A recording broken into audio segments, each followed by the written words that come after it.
Hey guys, Thad here with Iowa Budget RC Bashers, and I just wanted to do a quick overlook at a couple of the newest acquisitions here.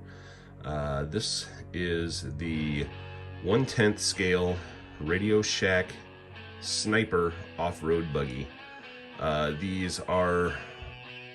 have their roots with the Grasshopper and the Hornet. Basically, they have the same style transmission,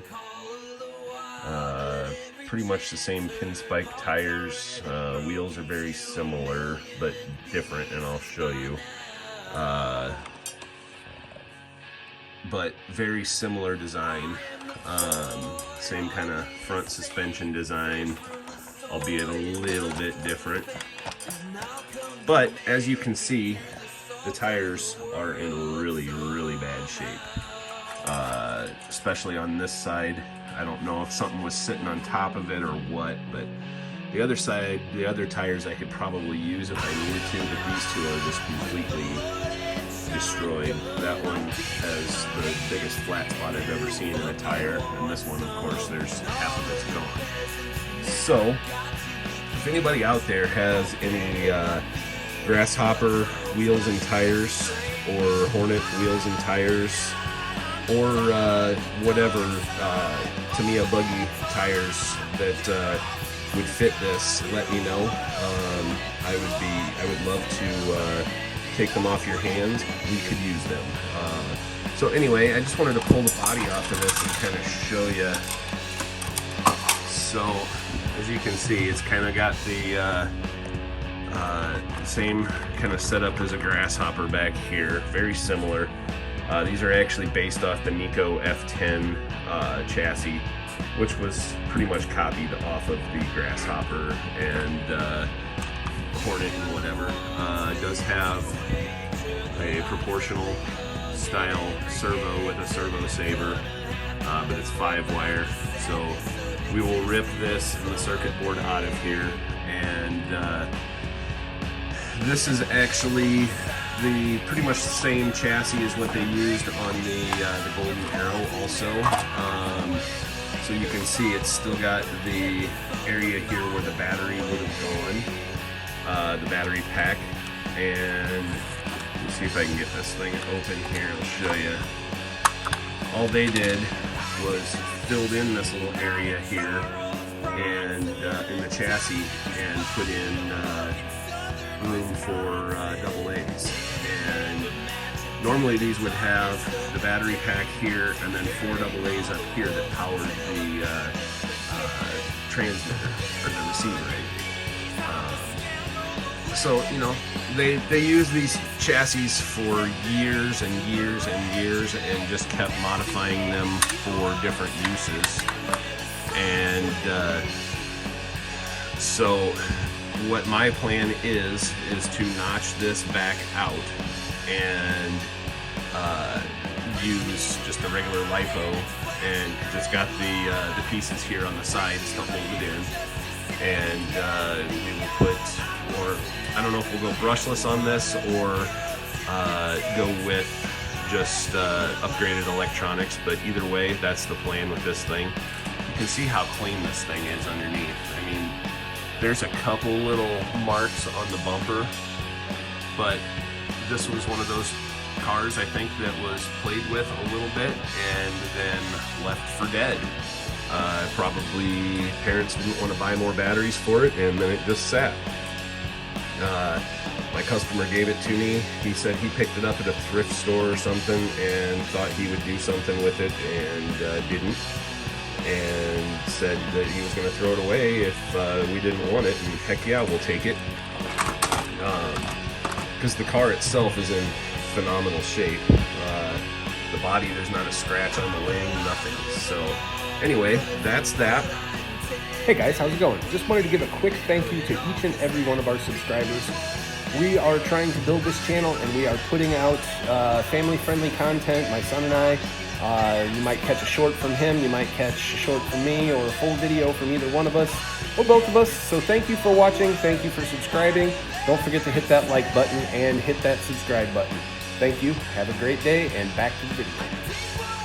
And our second newest acquisition is this HBX or high boxing ratchet that we won from JB's RCs.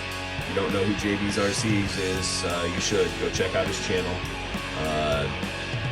Great content over there, whether it's something like this or something that's super expensive. He's got content for everybody over there. But what he did here was took HBX ratchet, put bigger tires on it with the pinspike chevrons and wheels. They came off of, I think, another HBX, and then a bug body from a cheap $25 RC that I've seen it all over Amazon. I've always kind of thought about buying one just for the body, but now I don't have to.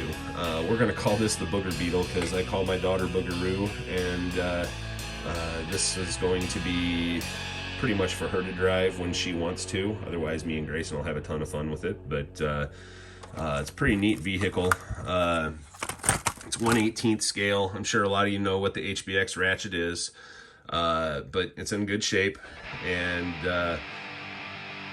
the chassis isn't all beat up or anything, and we did have one little issue with it when we got it. The battery wouldn't take a charge, or didn't have output, but I'm gonna pause it here and I'll show you what we did. It's pretty neat how he mounted the body.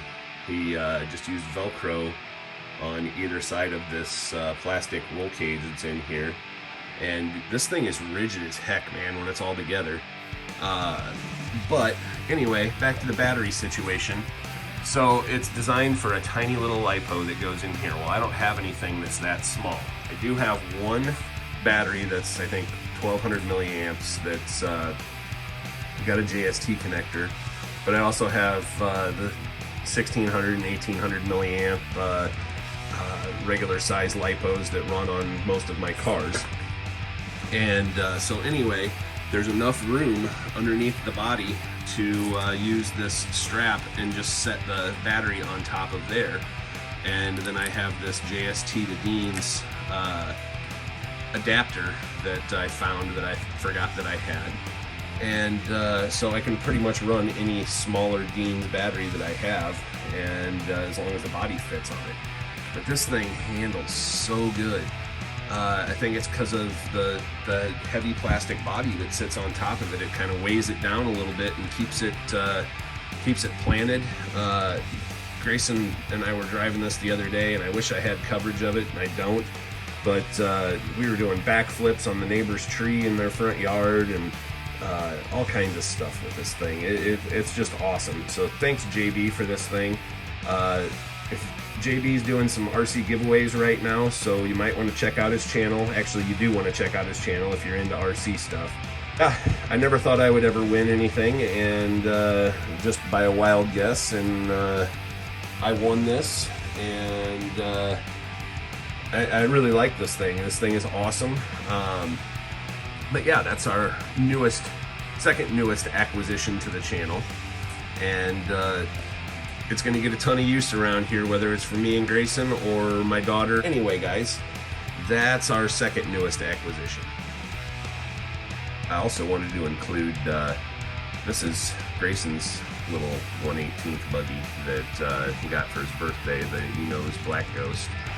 And I'm in the process of putting oil-filled shocks on it because this thing had these super bouncy, super loose friction shocks on there, and that's okay, I guess, but be much nicer to have some good stiff oil-filled shocks in there.